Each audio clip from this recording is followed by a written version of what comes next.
Hello students, this is your DJ sir. हम लोग last time questions कर रहे थे इंटर रिलेशन, जो हमारे पास फॉर्मूले ऑफ मोल थे। उस पे हम लोग उसके इंटर रिलेशन पे यदि हमको मोल निकालना है, या तो हमको क्या दिया हुआ होगा, वेट दिया हुआ होगा, या तो हमको वॉल्यूम एसटीपी या एनटीपी पे दिया हुआ होगा, या तो पार्टिकल्स दिया होगा। तो उससे हम लोग मोल कैलकुलेट कर रहे थे। उसके लिए हम लोगों ने एक फ्लो शीट डायग्राम बनाया था और उस पर क्वेश्चन कर रहे थे। आज भी हम लोग उस पर ही कुछ क्वेश्चन करेंगे। उसके बाद हम लोग एवरेज एटॉमिक मासेस पढ़ेंगे कि किसी भी एलिमेंट का जो हमारा मास होता है वो फ्रैक्शनल क्यों होता है, क्या होता है, फ्रैक्शनल क्यों होता है। तो उसके बारे में भी हमको बात करना है। होप आप वीडियो को एंजॉय कर रहे होंगे, आप घर पे होंगे और अच्छे से होंगे, खाना पीना अच्छा से खा रहे होंगे और वीडियो को देख रहे होंगे और अपने दोस्तों को भी बता रहे होंगे कि पढ़ाई हो रही है। आपने यदि वीडियो को लाइक शेयर या सब्सक्राइब नहीं किया है तो प्लीज आप वीडियो को लाइक शेयर और सब्सक्राइब जरूर करें। हम लोग इस क्वेश्चन से देखते हैं, इस क्वेश्चन से हम लोग आगे बात को शुरू करते हैं। क्वेश्चन है, calculate the weight of CH4 should be taken which contains 2.4 into 10 to the power 24 atoms of hydrogen. देखिए हम लोगों ने एक फ्लो शीट डायग्राम बनाया था कि हमको यदि वेट गिवन हो तो वेट से हम लोग मोल्स पे जा सकते हैं, मोल से हम लोग मॉलिक्यूल्स पे जा सकते हैं और मॉलिक्यूल से एटम्स पे जा सकते हैं। देखिए ये हम लोगों ने किया था क्वेश्चन, ऐसा क्वेश्चन किया था जिसमें हमको वेट गिवन था और हमको एटम्स पे जाना था। ये क्वेश्चन हम लोगों ने किया था। अब हमको क्वेश्चन क्या है कि हमको एटम्स दिया हुआ है और हमको वेट पे जाना है। तो हम लोग को क्या करना है कि आपको यदि याद होगा तो इसको हम लोग ग्राम एटॉमिक मास से डिवाइड कर देते थे, डिवीजन, या मोल से मॉलिक्यूल्स पे मल्टीप्लाइड बाय गैड्रोस नंबर करते थे और इसको मल्टीप्लाई बाय करते थे किससे, एटॉमिसिटी से। किससे करते थे, एटॉमिसिटी से। अब देखिए हमको एटम से यदि मॉलिक्यूल्स पे जाना है, क्या है, एटम से मॉलिक्यूल्स पे, तो हमको क्या करना पड़ेगा, डिवाइड बाय एटॉमिसिटी। क्या करना पड़ेगा, डिवाइड बाय एटॉमिसिटी। अब मॉलिक्यूल से यदि मोल्स पे जाना है तो डिवाइड बाय एवोगैड्रोस नंबर, और यदि हमको मोल से वेट पे जाना है तो इसको मल्टीप्लाई करना पड़ेगा ग्राम एटॉमिक मास या ग्राम मॉलिक्यूलर मास से। तो देखिए हम लोग को एटम दिया हुआ है और हमको क्या निकालना है, वेट निकालना है। तो हम इस क्वेश्चन को करते हैं। देखिए हम लोग इस क्वेश्चन को कैसे करेंगे कि हमको क्या दिया हुआ है कि weight of CH4 should be, what weight of CH4 should be taken which contains this much atoms of hydrogen. तो देखिए हमारे पास यदि CH4 के बारे में बात करें तो हमारे पास एटॉमिसिटी ऑफ हाइड्रोजन कितना है, atomicity of hydrogen equal to 4। तो हम लोग इससे निकाल सकते हैं number of molecules of CH4। क्या निकाल सकते हैं, number of molecules of CH4। और number of molecules of CH4 क्या हो जाएगा, जो भी हमारे पास गिवन नंबर ऑफ एटम्स है उसको क्या करें, एटॉमिसिटी से डिवाइड कर दें। तो हमारे पास है 2.4 into 10 to the power 24 atoms of hydrogen. तो लिखेंगे 2.4 into 10 to the power 24 और इसको डिवाइड कर देंगे किससे, हम लोग इसके एटॉमिसिटी से, जो कि इसका एटॉमिसिटी कितना है, 4। इसको कैलकुलेट करते हैं, ये 0.6 टाइम में कट जाएगा। तो इसको लिख सकते हैं 6 into 10 to the power 23। ये atoms of molecules of CH4 हो गया। अब हमारे पास मॉलिक्यूल्स ऑफ CH4 हो गया तो क्वेश्चन हमारा आसान हो गया। मॉलिक्यूल से हमको क्या निकालना है, मोल्स निकालना है। तो हम लोग सबसे पहले उसके बाद क्या निकालेंगे, मोल्स ऑफ CH4, और मोल्स ऑफ CH4 में जो भी पार्टिकल्स दिया होगा उसको एवोगैड्रोस नंबर से हम लोग डिवाइड कर देंगे। तो गिवन नंबर ऑफ मॉलिक्यूल्स कितना निकल गया हमारा, गिवन नंबर ऑफ मॉलिक्यूल्स कितना निकल गया है, देखिए गिवन नंबर ऑफ मॉलिक्यूल्स है 6.6 into 10 to the power 23 और इसको एवोगैड्रोस नंबर हम लोगों ने बोला था कि यदि हमको फास्ट कैलकुलेशन करना है किसका, तो किसी भी जिसमें एवोगैड्रोस नंबर आएगा, तो हमारा तो एवोगैड्रोस नंबर का वैल्यू होता है 6.023 × 10⁻23, उसको हम लोग 6 × 10⁻23 भी लिख सकते हैं। यहाँ लिखेंगे 6 × 10⁻23 और ये हो गया 1 मोल। अब हमको निकालना है मोल से, हमको निकालना क्या है, वेट ऑफ CH4। क्या निकालना है, वेट ऑफ CH4। तो हम लोग निकालते हैं वेट ऑफ CH4। क्या हो जाएगा, जो भी हमारे पास मोल होगा उसको ग्राम एटॉमिक मास या ग्राम मॉलिक्यूलर मास से मल्टीप्लाई करना है। क्या करना है, मल्टीप्लाई करना है। तो क्या हो जाएगा, नंबर ऑफ मोल्स 1 है और CH4 का यदि हम लोग क्या निकालें, ग्राम मॉलिक्यूलर मास, तो 12 + 4 16 ग्राम। तो ये हो जाएगा 16 ग्राम। इसका मतलब यदि हम लोग 16 ग्राम CH4 लें तो उसमें जो एटम्स ऑफ हाइड्रोजन होगा वो होगा 2.4 × 10⁻24। आप इसको कॉपी कीजिए, फिर हम लोग आगे बात करते हैं।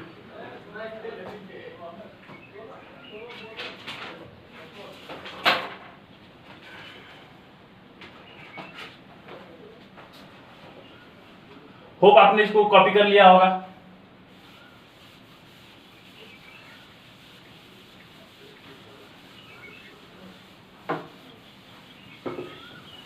नेक्स्ट हमारा क्वेश्चन है, हम लोगों को क्वेश्चन ही करना है। मोल में जितने क्वेश्चन हम लोग करेंगे हमारा कॉन्सेप्ट उतना क्लियर होगा। तो हमारा नेक्स्ट क्वेश्चन है, हम आज क्वेश्चन भी लेके आए हैं कि कैसे क्वेश्चन को कराना है। तो क्वेश्चन हमारा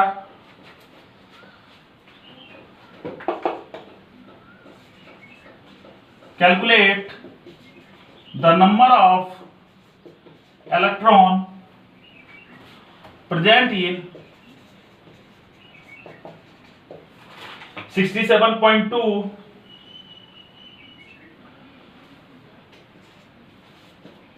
liter of CO2 gas at STP। इस क्वेश्चन को कीजिए, आप वीडियो को पॉज करके क्वेश्चन को कीजिएगा। हाँ, फिर हम लोग मैं इसको बनाता हूं, फिर आप आंसर को मैच कर लीजिएगा। देखिए हमारे पास क्या है कि हमें वॉल्यूम ऑफ CO2 दिया हुआ है और इलेक्ट्रॉन पे जाना है। अभी देखिए हम लोग जो फ्लो शीट डायग्राम बनाए थे, यहाँ एटम से हम लोग इलेक्ट्रॉन्स भी निकाल सकते थे। क्या कर सकते थे, एटम से हम लोग इलेक्ट्रॉन्स भी निकाल सकते थे। तो वही हम लोग करेंगे, आपको सिर्फ देखना है कि क्वेश्चन को कैसे करना है। तो देखिए हमारे पास क्या है, volume of CO2 eight STP दिया हुआ है। यदि वॉल्यूम गिवन हो तो सबसे पहले हम लोग मोल में, मोल चैप्टर जो हमारा मोल है, हमारा कोई भी डाटा कुछ भी गिवन हो, हम सबसे पहले मोल निकालेंगे भैया।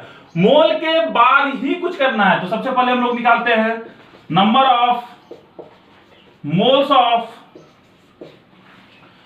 CO2 gas at STP equal to जो भी गिवन वॉल्यूम एट STP दिया हुआ है क्या है, 67.2 लीटर। और इसको डिवाइड करते हैं किससे, हम लोग जानते हैं यदि 1 मोल हमारे पास कोई भी गैस होगा तो उसका वॉल्यूम होगा 22.4 लीटर। कोई भी गैस हो, ऑक्सीजन गैस हो जाए, SO2 गैस हो जाए, SO3 गैस हो जाए, CO2 गैस हो जाए, यदि उसका 1 मोल लिया जाए तो उसका वॉल्यूम हमेशा 22.4 लीटर होगा। आपको ये बताया जा चुका है। तो इसको हम लोग डिवाइड कर देते हैं 22.4 लीटर से। ये 3 टाइम्स में कट गया तो 3 मोल पता चल गया है। हमको मोल यदि पता चल गया तो हमको इलेक्ट्रॉन्स निकालना है। तो मोल से हमको मॉलिक्यूल्स ऑफ CO2 निकालना पड़ेगा। क्या होगा, number of molecules of CO2। क्या निकालना पड़ेगा, number of molecules of CO2। और हम लोग जानते हैं यदि हमको मोल पता हो और मोल से मॉलिक्यूल्स पे जाना है, मतलब मोल से पार्टिकल्स पे जाना है, तो उसको एवोगैड्रोस नंबर से क्या करना है, मल्टीप्लाई करना है। तो जो भी हमारे पास मोल निकला, यहां 3 मोल निकला, 3 मोल इंटू एवोगैड्रोस नंबर, तो ये 3Na हो गया। क्या हो गया, 3Na। क्या हो गया, 3Na। अब हम लोग क्या करेंगे कि हमारे पास मॉलिक्यूल्स ऑफ CO2 पता है, तो हम लोग पता कर लेंगे कि एक मॉलिक्यूल ऑफ CO2 में कितने इलेक्ट्रॉन है। तो हम लोग इतने मॉलिक्यूल्स ऑफ CO2 में कितने इलेक्ट्रॉन है पता कर सकते हैं। ये सही है, सही है। तो हम लोग यही करेंगे। तो हम लोग के पास क्या है कि हम लोग को क्या निकालना है, हम लोग को निकालना है कि हमारे पास जो मॉलिक्यूल, एक मॉलिक्यूल ऑफ CO2 है उसमें इलेक्ट्रॉन्स कितने हैं। तो हम लोग लिख सकते हैं कि CO2 क्या है, since one molecule of CO2 contains, अब देखिए एक मॉलिक्यूल CO2 है तो उसमें कितने इलेक्ट्रॉन्स होंगे, कार्बन का एटॉमिक नंबर 6, तो 6 इलेक्ट्रॉन तो हमारे कार्बन में हो जाएंगे, और ऑक्सीजन का एटॉमिक नंबर कितना होता है 8, तो 8 और हमारे पास ऑक्सीजन है कितने 2, तो 16 इलेक्ट्रॉन्स किसमें हो जाएंगे हमारे पास ऑक्सीजन में। तो हम लोग इसको कैलकुलेट कर लेते हैं, 8 इंटू 2 प्लस 6, 8 2 जा 8 दूनी 6 22, मतलब one molecule of CO2 contains 22 electrons. कितने इलेक्ट्रॉन्स निकाल रखते हैं, एक मॉलिक्यूल CO2 होगा तो उसमें 22 इलेक्ट्रॉन होंगे। हमारे पास मॉलिक्यूल्स ऑफ CO2 कितने हैं 3 आने हैं, तो इसी 3 molecules of 3 Na molecules of CO2 contains 22 electrons into 3 Na equal to 66 Na electrons। तो ये हमारा, हम लोग ऐसे इस क्वेश्चन को कर सकते हैं। आप इस क्वेश्चन को कॉपी कीजिए, फिर हम लोग नेक्स्ट क्वेश्चन को करते हैं।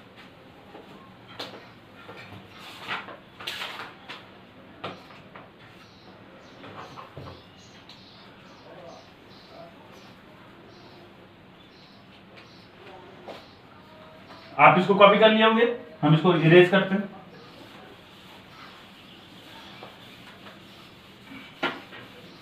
अब एक नए टाइप ऑफ क्वेश्चन को करते हैं कि कहता है फ्रॉम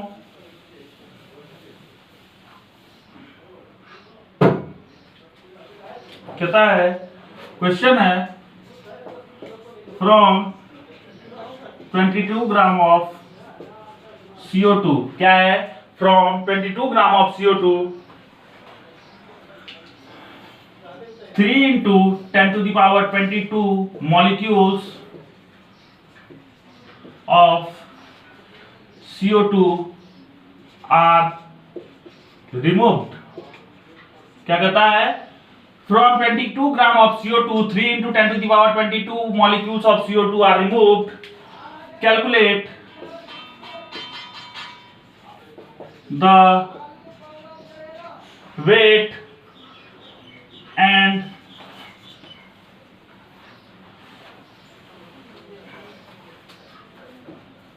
एक minute, weight and molecules of CO2 left। Pause कीजिएगा 1 मिनट वीडियो। हाँ, तो हमारे पास क्या है, from 22 gram of CO2 3 into 10 to the power 22 molecules of CO2 are removed, calculate the weight and molecules of CO2 left.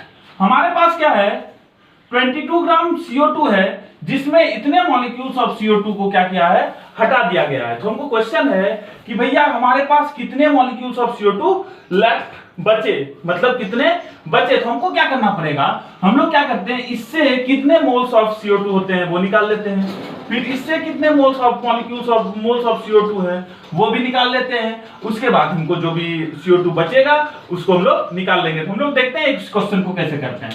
तो हम लोग को सबसे पहले हमको क्या दिया हुआ 22 ग्राम ऑफ CO2, तो हम लोग निकालते हैं number of moles of CO2। हमारे पास गिवन वेट कितना दिया हुआ है 22 ग्राम्स, और इसको हम लोग को क्या करना है, ग्राम एटॉमिक मास या ग्राम मॉलिक्यूलर मास से डिवाइड कर देना है। तो यहां हमारे पास CO2 का मॉलिक्यूल है, तो CO2 का ग्राम मॉलिक्यूलर मास होता है 44 ग्राम, तो ये कितना आ गया 0.5 मोल। अब हम लोग क्या करते हैं, जो हमारे पास मॉलिक्यूल्स ऑफ CO2 रिमूव्ड हैं उसके मोल्स को निकाल लेते हैं। तो number of moles of CO2 removed कल टू जो भी हमारे पास पार्टिकल्स दिए हुए हैं उसको उसके एवोगैड्रोस नंबर से क्या करना है, डिवाइड कर देना है। तो क्या है 3 into 10 to the power 22, और इसको डिवाइड कर देते हैं 6 into 10 to the power 23 से। तो ये हमारा 2 टाइम्स में कट गया, तो ये हो गया हमारा, ये ऊपर जाएगा तो कितना होगा, ये कट गया तो 10 यहां बचा, तो 1/20 मोल। तो देखिए इनिशियली हमको 0.5 मोल हाफ मोल दिया हुआ था, जिसमें से 1/20 मोल को हटा दिया गया। तो हम लोग निकाल सकते हैं moles of CO2 left. Initially जो मोल्स दिए हुए थे हाफ मोल दिया हुआ है, इसमें से 1/20 मोल को हम लोगों ने हटा दिया, तो -1/20। तो ये हो गया 19/20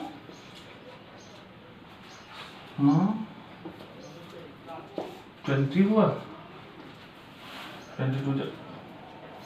एक मिनट, 2 और 20 का एलसीएम लेते हैं। 2 से 1 and 10, 10 to 20,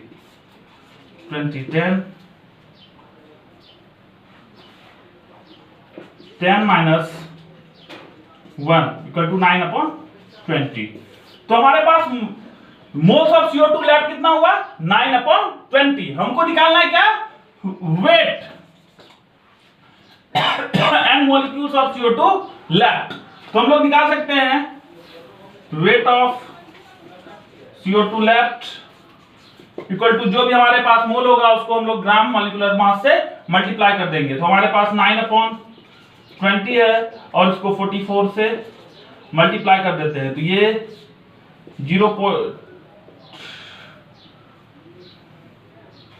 2.2 टाइम्स में कट गया, तो 9 18 का 8 बाकी 9 18 19 19.8 ग्राम। तो यही हमारा रिक्वायर्ड आंसर है। आप इसको कॉपी कीजिए, फिर हम लोग आगे बात करते हैं।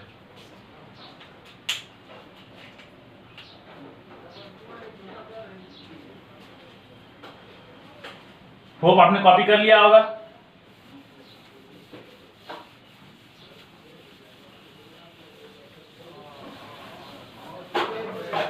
हम एक टर्म को डिफाइन करते हैं, वाटर ऑफ क्रिस्टलाइजेशन। क्या होता है वाटर ऑफ क्रिस्टलाइजेशन। देखिए आपने बहुत सारे मॉलिक्यूल्स में देखा होगा .10H2O, .24H2O, डिफरेंट थिंग्स लिखा हुआ होता है। वो जो .10H2O या .24H2O, .6H2O लिखा हुआ है उसको बोलते हैं वाटर ऑफ क्रिस्टलाइजेशन। देखिए वाटर ऑफ क्रिस्टलाइजेशन क्या होता है, वो मिनिमम अमाउंट ऑफ वाटर जो हम लोग किसी मॉलिक्यूल में दें कि वो उसका क्रिस्टल फॉर्म हो जाए, क्या हो जाए उसका क्रिस्टल फॉर्म हो जाए, उसको कहते हैं हम लोग वाटर ऑफ क्रिस्टलाइजेशन। जैसे हमारे पास है Na2SO4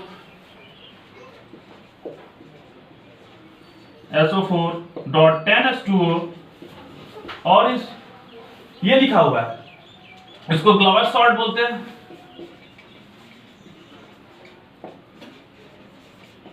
क्या है ग्लोबस सॉल्ट, इसको क्या बोलते हैं हम लोग ग्लोबस सॉल्ट। अब कहता है इस ग्लोबस सॉल्ट में ये जो 10H2O लिखा हुआ है this is your water of crystallisation. क्या है this is your water of crystallisation. तो इस पे ही हम लोग एक क्वेश्चन छोटा सा करते हैं। वाटर ऑफ क्रिस्टलाइजेशन क्या हुआ, वो मिनिमम अमाउंट ऑफ वाटर जो किसी मॉलिक्यूल में मिलाया जाए ताकि उसका क्रिस्टल फॉर्म हो जाए, उसको उसका वाटर ऑफ क्रिस्टलाइजेशन कहते हैं। तो हमारे पास क्वेश्चन है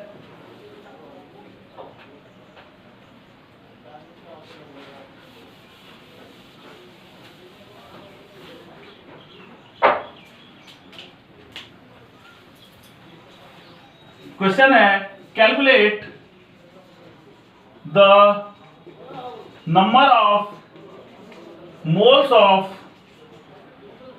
Na2SO4.10H2O which contains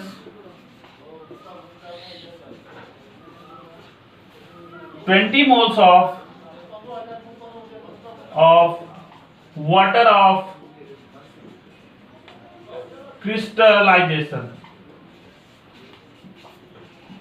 क्या कहता है कि हमारे पास क्या है कि हमको पूछा है कि कितने number of moles of Na2SO4 होंगे जिसमें 20 moles of water of crystallisation होंगे। तो हम लोग बोल सकते हैं कि since 1 mole of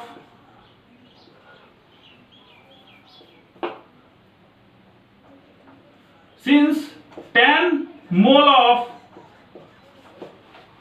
water of crystallization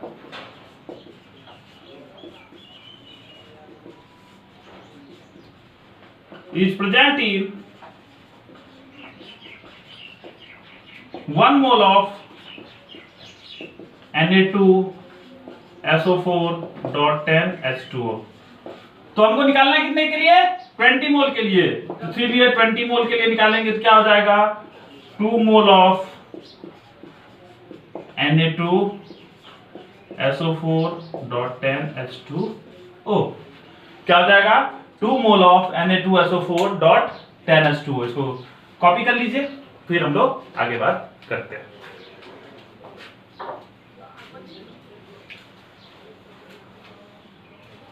copy कर लिया होगा आपने?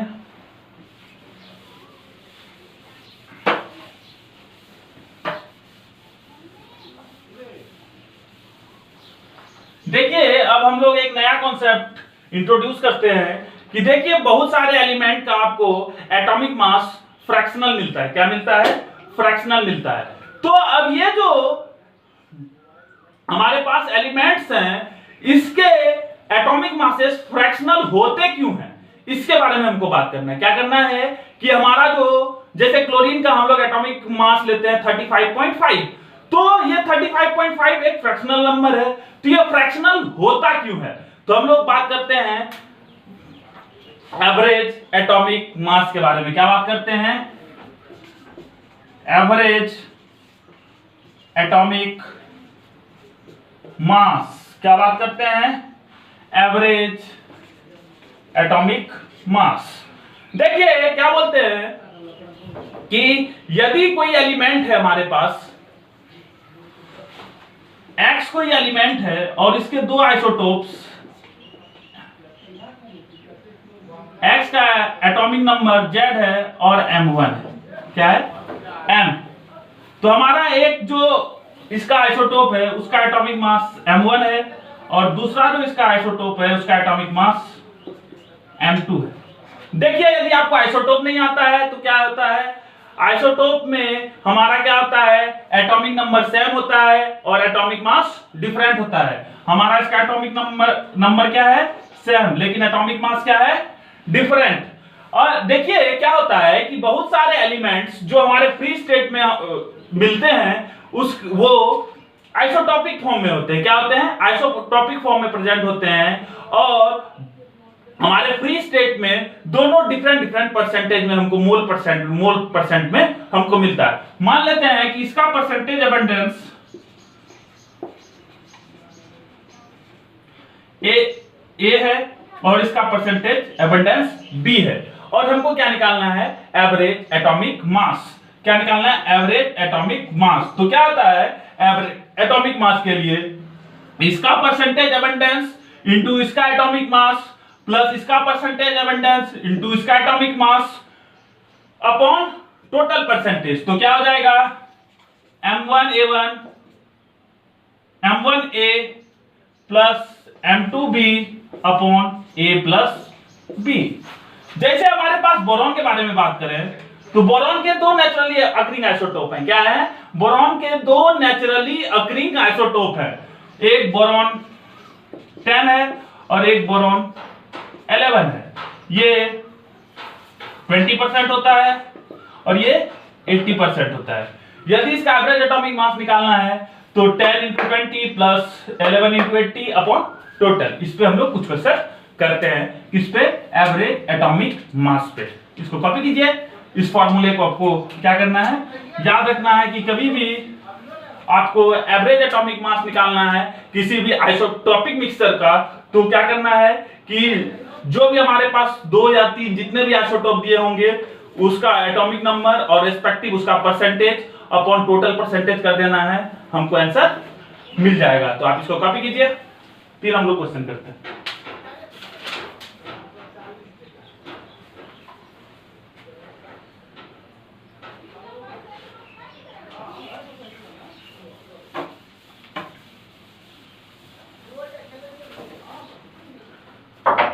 क्वेश्चन है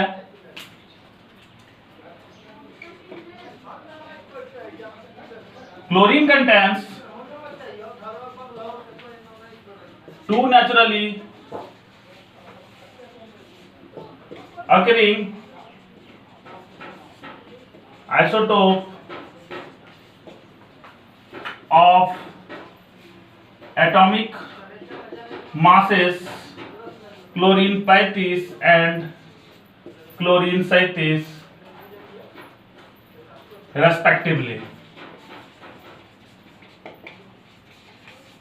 respectively क्या कहता है? Chlorine contains two naturally occurring isotopes of atomic mass chlorine 35 and chlorine 37 respectively and their percentage is mole percentage 75% and 25% respectively. Calculate the average atomic mass of chlorine. एक minute video pause कीजिएगा।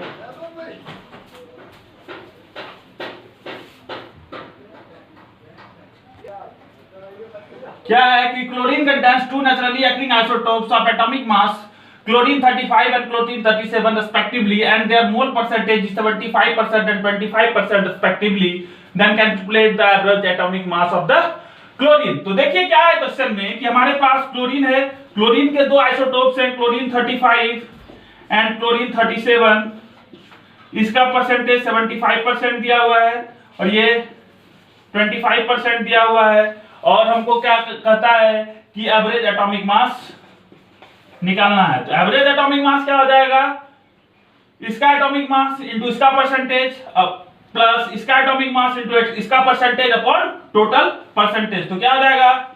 35 into 75 plus 37 into 25 upon 75 plus 25। तो देखिए यदि 25 से हम लोग कटा दें, 25 3 बार में, एक बार में और ये 4 बार में, 105 25 किया 35 किया 105 प्लस 37 अपॉन 4, तो ये 142 अपॉन 4 हो गया जो 35.5 ग्राम हो गया। तो हमारे पास क्या हुआ कि यदि क्लोरीन का हमको एवरेज एटॉमिक मास निकालना है तो क्लोरीन का एवरेज एटॉमिक मास होता है 35.5। तो क्लोरीन का एटॉमिक मास 35.5 क्यों लेते हैं? क्योंकि इसके दो नेचुरली अकरिंग आइसोटोप हैं। क्या हैं?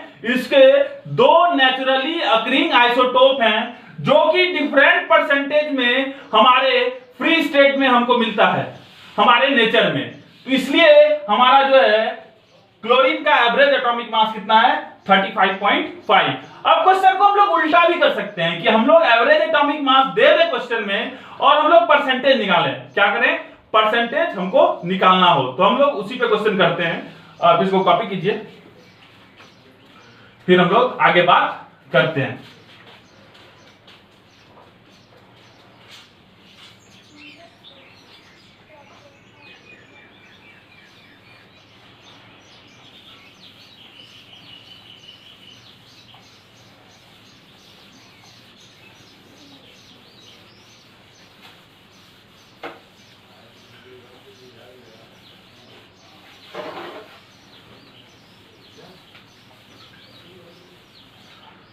आप वीडियो को लाइक कीजिए, शेयर कीजिए, सब्सक्राइब कीजिए, मजाक में थोड़ा नहीं लीजिए।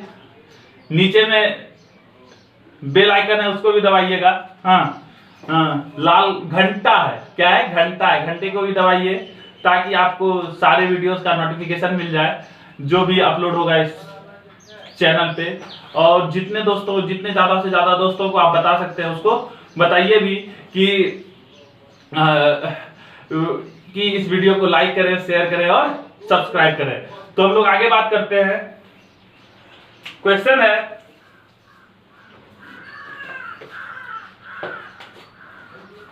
है the average atomic mass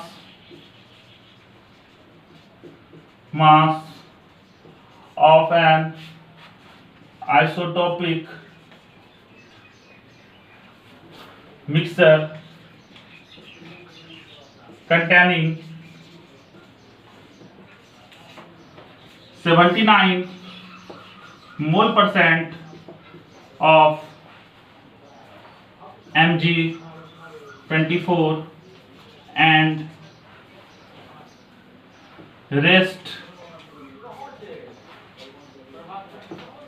Mg25 and Mg26 is 24.31 is 24.31 कहता है calculate the percentage of Mg25 in the sample. कहता है calculate the percentage of Mg25 in the sample.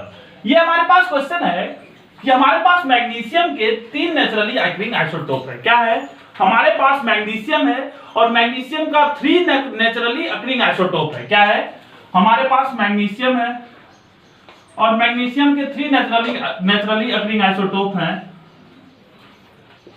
Mg24, Mg25 and Mg26। अब इसमें क्या बोलता है कि मैग्नीशियम का मोल परसेंट जो है वो क्या है 79% है। क्या है? मैग्नीशियम का मोल परसेंट कितना है 75%। हमको मैग्नीशियम 25 और मैग्नीशियम 26 का मोल परसेंट नहीं दिया हुआ है। क्या है? नहीं दिया हुआ है। और हमको कहता है कि बताइए मैग्नीशियम 25 का मोल परसेंट इस क्वेश्चन में इस सैंपल में कितना है। अब देखिए हमारे पास क्या है कि हम लोग क्या करें, इसको x और इसको y ले लें। यदि x y लेंगे तो हमारे पास एक इक्वेशन बनेगा। हमारे पास एक फॉर्मूला से एक इक्वेशन होगा और एक इक्वेशन में यदि 2 अननोन हो तो सॉल्व नहीं किया जा सकता है। मतलब क्या हुआ कि किसी एक इक्वेशन से किसी 2 अननोन्स को सॉल्व नहीं किया जा सकता। क्या नहीं किया जा सकता? किसी एक इक्वेशन से किसी 2 अननोन्स को सॉल्व नहीं किया जा सकता है। तो हम लोग को यहां x और y नहीं लेना है। हमको क्या नहीं लेना है? x और y नहीं लेना है। तो इस x और y को हटाने के लिए हमको कुछ बुद्धि लगाना पड़ेगा। देखिए हम लोग क्या कर सकते हैं कि इस टोटल का वैल्यू कितना होगा 100 में से 79% क्या है हमारे पास मैग्नीशियम 24। तो ये दोनों मिला के कितने होंगे 21%। कितना होना चाहिए 21%। दिस प्लस दिस मतलब मैग्नीशियम 24, 25 एंड 26 रेस्पेक्टिवली तीनों को जोड़ देंगे तो वो कितना होना चाहिए 100 होना चाहिए। उसमें 79% है, मैग्नीशियम 24 है तो 25 और 26 कितना होगा, दोनों मिला के कितना होगा 21%। तो मान लेते हैं कि ये x है तो ये क्या होगा 21 माइनस x हो जाएगा। अब हमारे पास फॉर्मूला है, हम लोग क्या जानते हैं average atomic mass equal to इसका परसेंटेज इनटू इसका मॉलिक्यूलर मास एटॉमिक मास। तो 79 into 24 plus x into 25 plus 26 into 21 minus x upon total कितना हो जाएगा 79 plus x plus 21 minus x और x कैंसिल आउट हो जाएगा और ये हो जाएगा 100। अब देखिए एवरेज एटॉमिक मास क्वेश्चन में गिवन है 24.31 है, तो यहां लिख सकते हैं 24.31 इक्वल टू 79 इंटू 24। अरे कैलकुलेशन तो थोड़ा खराब हो जाएगा, कैलकुलेशन को हम खोल लेते हैं।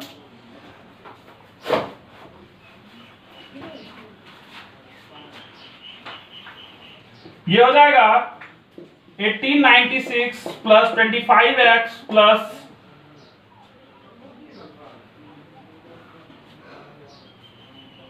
26 26 इंटू 21 माइनस 26x, और ये चला आएगा इंटू 100। ये क्या हो गया 2431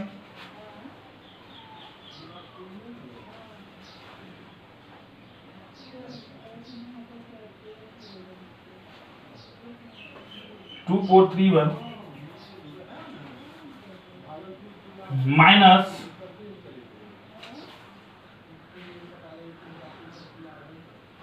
2431 इक्वल टू 2442 माइनस x, तो x इक्वल टू 11 यहां से हो जाएगा। क्या हो जाएगा x इक्वल टू 11। इसका परसेंटेज कितना हो गया, मैग्नीशियम 25 कितना हो गया 11% हो गया। यदि मैग्नीशियम 25 11% है तो ये कितना हो जाएगा 10%। तो देखिए इस क्वेश्चन को मैंने कैलकुलेशन को इरेज कर दिया, आपको घर पे कैलकुलेशन करना है। हाँ आंसर 11% आएगा, हमारा किया हुआ है, मैंने डायरेक्ट इसको सॉल्व कर दिया है। आपको इसके आगे हम लोग आज बात करते हैं average atomic molecular mass of gases. यदि हमारे पास गैसेस का मिक्सचर दिया हुआ हो, क्या दिया हुआ हो, अब मिक्सचर ऑफ गैसेस दिया हुआ हो और उसका एवरेज एटॉमिक मास हमको कैलकुलेट करना हो, तो वो हम लोग कैलकुलेट कैसे कर सकते हैं, इसके बारे में हम लोग कल बात करेंगे। आज के लिए बस इतना ही रखते हैं। Thank you. आप वीडियो को लाइक कीजिए, शेयर कीजिए, सब्सक्राइब कीजिए, अपने दोस्तों को बताइए। जितना ज्यादा शेयर कीजिएगा हम लोग उतना मोटिवेट होंगे और हम लोग उतना वीडियो लेक्चर्स डालेंगे। हम लोग लाइव क्लासेस भी स्टार्ट करेंगे जब हमारा 1000 सब्सक्राइबर हो जाएगा। Thank you.